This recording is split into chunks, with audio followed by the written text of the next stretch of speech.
देगलूर जिल्हा नांदेड येथे राष्ट्रवादी काँग्रेस पार्टीचे सदस्य नोंदणी अभियान व पक्षप्रवेश सोहळा मोठ्या उत्साहात पार पडला।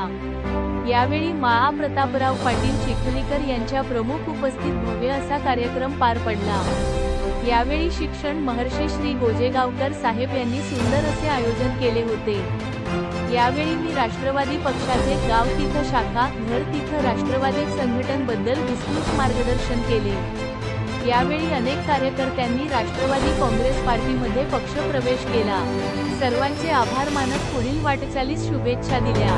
यावेळी मा. मोहन अण्णा हंबर्डे, मा. अविनाशजी घाटे, मा. दिलीप दादा धर्माधिकारी, मा. बाळासाहेब रावणगावकर यांच्यासह अनेक पदाधिकारी मान्यवर पदाधिकारी उपस्थिती होती। यावेळी भव्य असा कार्यकर्ता जनसमुदाय उपस्थिती होता। ताजा हालात न्यूज ब्युरो नांदेड।